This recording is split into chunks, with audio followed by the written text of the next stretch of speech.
Hello my dear friends, ये है amine का सेकंड पार्ट। आप मेक श्योर आपने इस पार्ट को देखने से पहले आपने अमाइन का फर्स्ट पार्ट देख लिया होगा।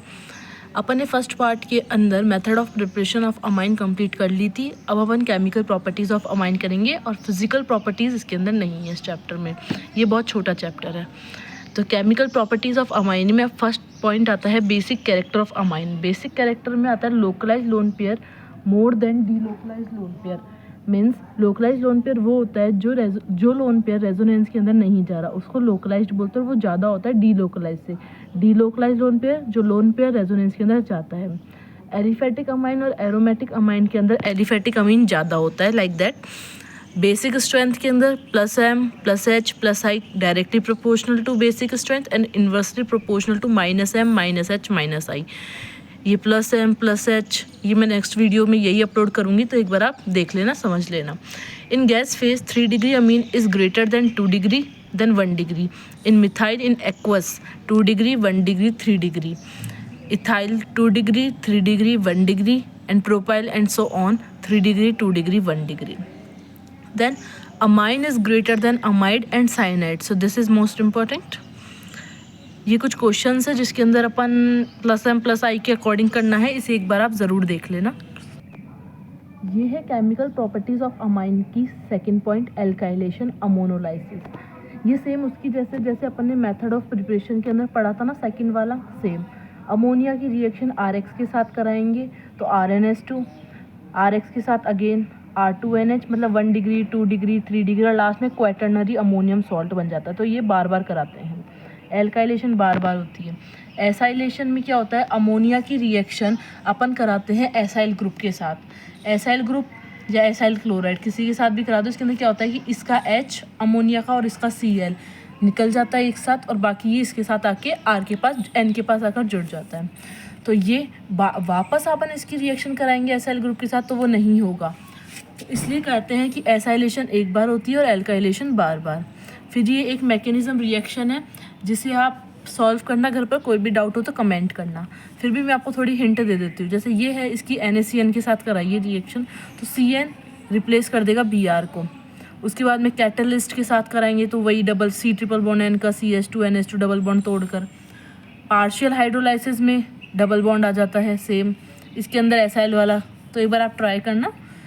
ये वाली रिएक्शन आपको याद ही होगी, हॉफमैन ब्रोमाइड पन्नाफार्ड रिएक्शन। तो एक बार आप ट्राई करना। इसके बाद आती है केमिकल प्रॉपर्टीज़ ऑफ अमाइन का फोर्थ पॉइंट, कार्बिल अमीन टेस्ट। ये बोर्ड लेवल के लिए बहुत इंपॉर्टेंट है। ये 1 डिग्री एलिफेटिक और एरोमेटिक अमाइन के लिए होता है। इसको आइसोसाइनेट टेस्ट भी बोलते हैं, क्योंकि बोर्ड एग्जाम्स में डायरेक्ट नेम रिएक्शंस में ही आ जाता है कि आइसोसाइनेट टेस्ट वाली रिएक्शन को डिस्क्राइब करो या फिर नेम रिएक्शन लिखो। तो इसको आइसोसाइनेट कार्बिल अमीन को ही बोलते हैं। इसके अंदर क्या होता है, 1 डिग्री अमीन होती है, इसकी रिएक्शन होती है CHCl3 क्लोरोफॉर्म और KOH के साथ। तो इसके अंदर बन जाता है अपने पास में आइसोसाइनेट। तो अपन को ये याद रखना है कि अमोनिया का आइसोसाइनाइड हो जाता है। इसके अंदर अपन को रिएजेंट याद रखना है। इसके बाद में इसके अंदर इस रिएक्शन के अंदर एक अटैकिंग रिएजेंट भी होता है, डाइक्लोरोकार्बन CCl2। ये है केमिकल प्रॉपर्टीज़ के fifth point, reaction with aryl sulphonyl chloride. इसको हिंसबर्ग रिएजेंट भी बोलते हैं इस रिएक्शन को। ये रिएक्शन डिफरेंस करती है 1 डिग्री 2 डिग्री 3 डिग्री अमाइन के अंदर, और हिंसबर्ग रिएजेंट ये होता है दोनों। इनको बेंजीन सल्फोनिल क्लोराइड भी बोलते हैं, इसका नाम है। इसके अंदर क्या होता है, जो 1 डिग्री 2 डिग्री 3 डिग्री अमाइन के लिए, तो 1 डिग्री की जब अपन बेंजीन सल्फोनिल क्लोराइड के साथ रिएक्शन कराते हैं तो N एल्काइल सल्फोनामाइड अपन को मिलता है। फिर इसको वापस के साथ रिएक्ट कराते हैं तो सॉल्यूबल होता है, तो 1 डिग्री डायरेक्ट सॉल्यूबल है।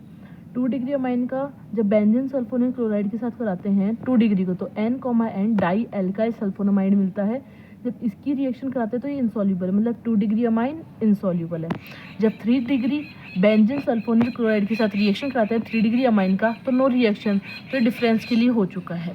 इसके बाद आती है sixth reaction, electrophilic substitution reaction. Electrophilic substitution reaction के अंदर काफ़ी अलग अलग रिएक्शंस आती है। तो उसमें फर्स्ट आती है ब्रोमिनेशन। ब्रोमिनेशन में क्या होता है, एनिलीन की रिएक्शन होती है, bromine CH2 CCl4 bromine water. तो इसके साथ में 2,4,6 ब्रोमोनाइट्राइल बन जाता है, एनिलीन ब्रोमो एनिलीन बन जाता है। ऑलवेज हमेशा जब एनिलीन की रिएक्शन इसके साथ होती है ब्रोमीन वाटर के साथ, तो हमेशा यही बनता है। अभी अपन ने बनाया 2,4,6 ट्राई ब्रोमो एनिलीन। अब अपन को मोनोब्रोमिनेशन कराना है। ये भी क्वेश्चन आ जाता है कभी फॉर मोनोब्रोमिनेशन। तो उसके अंदर क्या करना है कि है ना, एनिलीन की रिएक्शन पहले एसाइल ग्रुप के साथ करा देना है। तो एसाइल ग्रुप के साथ कराएंगे तो क्या होगा, इसका H इसका Cl, मतलब एनिलीन का H का H और इसका Cl निकल जाएगा और बाकी ग्रुप जाकर N से जुड़ जाता है। अब ये क्या होता है कि इसकी जब वापस ब्रोमीन वाटर वो CCl4 इनके सब के साथ कराएंगे तो अपन को जाकर मोनोब्रोमिनेशन मिल जाता है। इसी तरीके से सेकंड रिएक्शन आती है नाइट्रेशन। नाइट्रेशन के अंदर एनिलीन की रिएक्शन HNO3 H2SO4 के साथ कराएंगे तो इसके अंदर क्या होता है, तीनों मिलते हैं, ऑर्थो मेटा पैरा, सबसे ज़्यादा पैरा फिर मेटा फिर ऑर्थो। इसके बाद में इसको भी फॉर मोनो नाइट्रेशन, ये भी तीनों मिल रहा है। अगर एक ही बनाना है तुम्हें तो क्या करना है, एनिलीन की रिएक्शन एसाइल ग्रुप के साथ करा दो, वही HCl निकल जाएगा। उसके बाद में HNO3 H2SO4 मेन होते हैं, उनके साथ रिएक्ट कराओगे तो अपन को मोनो नाइट्रेशन मिल जाएगा। इसके बाद थर्ड आती है सल्फोनेशन। एनिलीन की रिएक्शन कराएंगे H2SO4 के साथ में तो ये बन जाएगा। उसके बाद में हीट कराएंगे तो ये बन जाएगा। इसके अंदर क्या है, पर इसको ना ज्वीटर आयन, तो सल्फोनेशन के अंदर ज्वीटर आयन भी बनता है जिसके अंदर क्या होता है, यहाँ से एक H इसको देंगे तो यहाँ पे एक दिया है तो प्लस और यहाँ पे माइनस आ जाएगा, इसको दे दिया तो इसको बाइपोलर आयन ज्वीटर आयन के फॉर्म में भी बन जाता है। इसमें एक इम्पॉर्टेंट बात बताई गई है कि aniline does not undergo Friedel craft reaction. Friedel craft reaction मतलब, फ्रीडल क्राफ्ट रिएक्शन दो टाइप की होती है, एक एल्काइलेशन और एक एसाइलेशन। ये अपन ने प्रीवियस चैप्टर्स में पढ़ा होगा। इसके अंदर क्या होता है कि एनिलीन है ना फ्रीडल क्राफ्ट रिएक्शन नहीं देती, मतलब ये एनिलीन है, एनिलीन की रिएक्शन ArCl3 या किसी के साथ भी कराओगे तो उसके अंदर जब ये जाकर NH2 के पास जाकर जुड़ता है तो डीएक्टिवेटर की तरह रिएक्ट करता है। तो डीएक्टिवेट कर दिया तो रिएक्शन में जाता ही नहीं है। अब अपने पास और भी है, मतलब ज़रूरी नहीं है एनिलीन, ऊपर कोई से भी इलेक्ट्रॉन विड्रॉइंग ग्रुप होंगे, इलेक्ट्रॉन डोनेटिंग और इलेक्ट्रॉन विड्रॉइंग का मैं आपको नेक्स्ट लेक्चर में अपलोड कर दूंगी, एक बार आप ज़रूर देख लेना अगर आपको नहीं आता है तो। -I उसको इलेक्ट्रॉन विड्रॉइंग ग्रुप कहते हैं। तो कोई भी बेंजीन के ऊपर डायरेक्ट इलेक्ट्रॉन विड्रॉइंग ग्रुप लग रहा होगा तो वो भी फ्रीडल क्राफ्ट रिएक्शन नहीं देता है। इसके बाद अपन पढ़ेंगे डाईएजोनियम सॉल्ट की रिएक्शंस। ये मोस्ट इम्पॉर्टेंट टॉपिक है बोर्ड लेवल के हिसाब से, इसे ज़रूर से ज़रूर पढ़ें और इसे याद ही रखना है, बहुत कंफ्यूजिंग है। इसके अंदर क्या होता है कि डाईएजोनियम की रिएक्शन जब अपन Cu2Cl2 Cu2Br2 CuCN इनकी प्रेजेंस में कराते हैं तो डायरेक्ट इनको रिप्लेस कर देते हैं। जैसे HCl के साथ कराया तो Cl डायरेक्ट बेंजीन के ऊपर, Br के साथ तो डायरेक्ट Br, KCN के साथ कराया CuCN तो डायरेक्ट Cn। जब बेंजीन डाईएजोनियम सॉल्ट इसके साथ रिएक्ट करता है और ये बनाता है तो उसको सैंडवियर रिएक्शन भी बोलते हैं। जब बेंजीन डाईएजोनियम CuCl CuHBr इसके साथ रिएक्ट करता है तो वही डायरेक्ट रिप्लेस कर देता है और इसको गेटरमैन रिएक्शन बोलती है। इन दोनों में यही अंतर है, या Cu2Cl2 आता है या डायरेक्ट Cu के साथ होती है, कॉपर के साथ। फिर जब बेंजीन डाईएजोनियम सॉल्ट HBF4 के साथ करता है तो पहले ये बनाता है, उसके बाद हीट करने के बाद में फ्लोरोबेंजीन बनती है तो उसको बोलते हैं बाल्शीमान रिएक्शन। इसके बाद में बेंजीन डाईएजोनियम Ki के साथ रिएक्ट करता है तो आयोडोबेंजीन बनाता है। जब बेंजीन डाईएजोनियम वार्म वाटर के साथ करता है तो हमेशा फिनॉल बनाता है, ये मोस्ट इम्पॉर्टेंट है। इसके बाद में बेंजीन डाईएजोनियम H3PO2 के साथ और एक C2H5OH के साथ रिएक्ट करता है तो ये दोनों में बेंजीन ही बनाता है, सिंपल बेंजीन, और ये बाद में बाय प्रोडक्ट्स बनते हैं। तो आपको ये तो याद रखना है कि ये मोस्ट कन्फ्यूजिंग टॉपिक है क्योंकि अपन हर रिएजेंट को देखकर समझ जाते हैं कि इस रिएजेंट में ये हुआ होगा, इस रिएजेंट में ये हुआ। अब मैंने आपको बताया Cu2Cl2 में रिप्लेस कर देता है, इसमें बताया डायरेक्ट ऐसे। आयोडीन में अपन ने आयोडीन लगा दिया, फ्लोरोबेंजीन से अपन ने फ्लोरीन लगा दिया, पर इन दोनों को रिएजेंट को देखकर अपन समझ नहीं पाते कि भाई करना क्या है। तो इसे याद रख लेना, मोस्ट इंपॉर्टेंट है, डायरेक्ट इसमें बेंजीन बनता है। फिर अपन बेंजीन डाईएजोनियम की रिएक्शन NaNO2 के साथ कराएंगे तो नाइट्रोबेंजीन। फिर बेंजीन डाईएजोनियम की इन दोनों के साथ कराएंगे PHOH फिनॉल, PHNS2 एनिलीन, इसके साथ कराते हैं तो ये बनता है, इसको कपलिंग रिएक्शन बोलते हैं। इसके अंदर क्या होता है, ये वाला तो ऑरेंज डाई होता है और ये वाला येलो डाई होता है, तो डायरेक्ट यही होता है कि इसकी स्ट्रक्चर बना के डायरेक्ट बन जाएगा ये। अब मैं आपको एक टॉपिक बताती हूँ कि अपन बेंजीन डाईएजोनियम ही कैसे बनाएंगे। तो बेंजीन डाईएजोनियम बनाने के लिए अपन एक चीज़ आपको बता देती हूँ मैं कि पहले आप लेंगे एनिलीन। आपने लिया एनिलीन, एनिलीन की रिएक्शन कराते हैं अपन NaNO2 plus HCl 0 to 5 degree celsius temperature पर, तो अपन के पास आ जाता है benzene diazonium N2 plus Cl minus. जी कुछ क्वेश्चन है, एक बार आप इन्हें ट्राई करना और ना आए तो कमेंट ज़रूर करना।